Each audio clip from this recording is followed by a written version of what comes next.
The ERi-TV news broadcast crew and I, Dalit Sahaya, are now ready for your daily news briefing at 10:30 local time. First, let us catch up with the major headlines.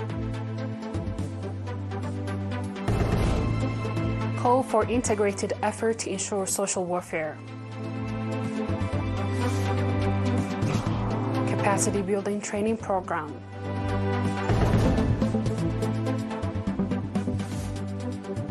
Israeli Netanyahu rejects Hamas condition for hostage deal.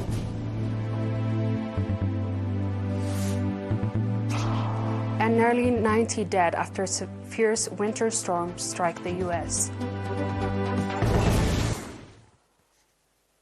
On our local news, Ms. Lul Gabraab, Minister of Labor and Social Welfare, called for an integrated effort to all partners in general and that of administrations to ensure social welfare.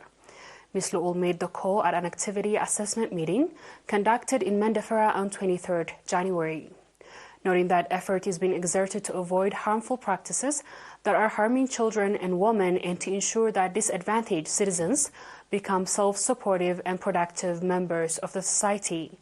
Ms. Lul said coordination mechanism will be established with all partners and administrations at all levels.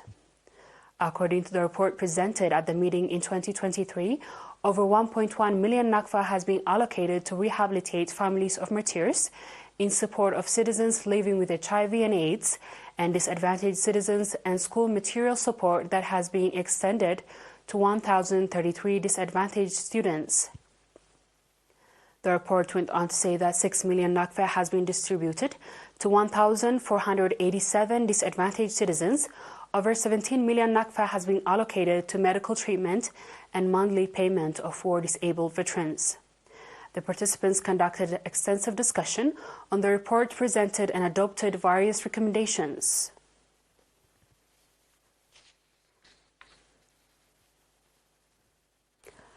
The National Confederation of Eritrean Workers organized training program focusing on development of the role of women at workplace.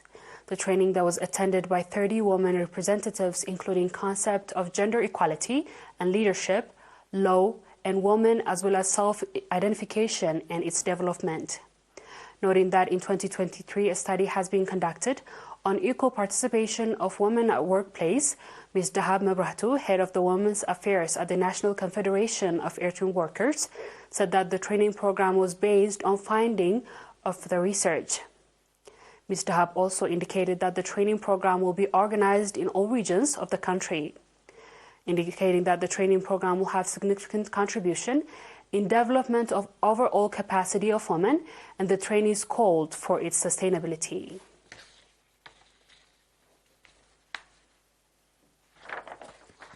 Ms. Dahab Yusuf, head of the Ministry of Labor and Social Welfare Branch in Tassani Subzone, called for community-based effort to avoid harmful practices that are affecting physical and psychological development of women, noting that the female genital mutilation and underage marriage have negative effect on the health, psychological, and physical development of women.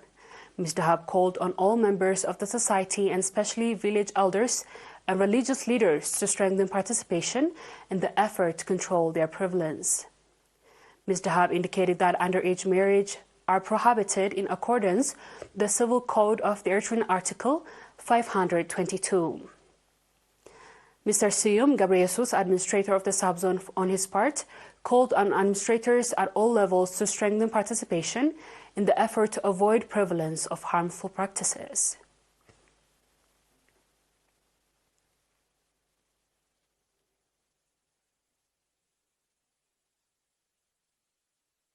Dear viewers, we'll be back with the international news shortly. Stay tuned.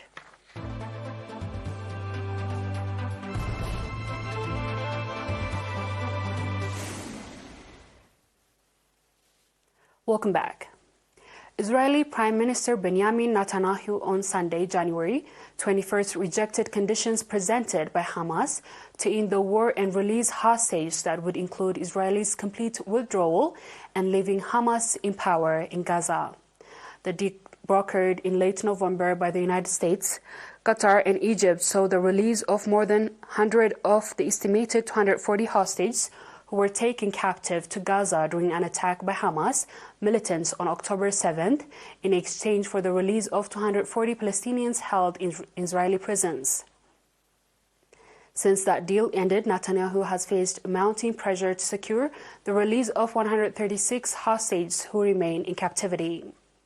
Netanyahu also took a stronger line in the issue of Palestinian statehood than previously.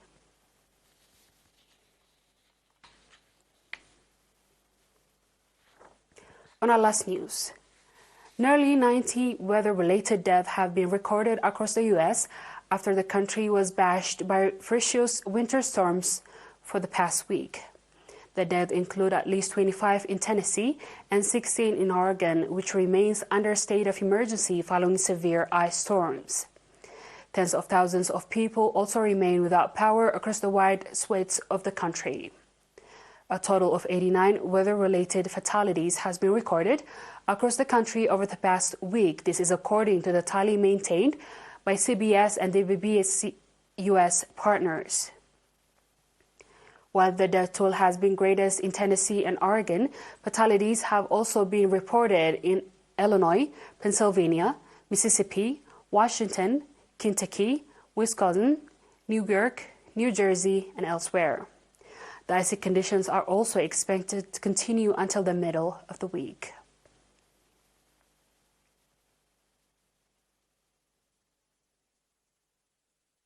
Dear viewers, we've come to the end of tonight's news. Let's have a quick recap of the headlines. Call for integrated effort to ensure social welfare.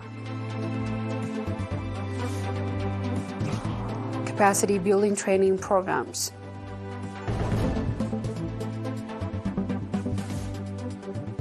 Israeli Netanyahu rejects Hamas condition for hostage deal.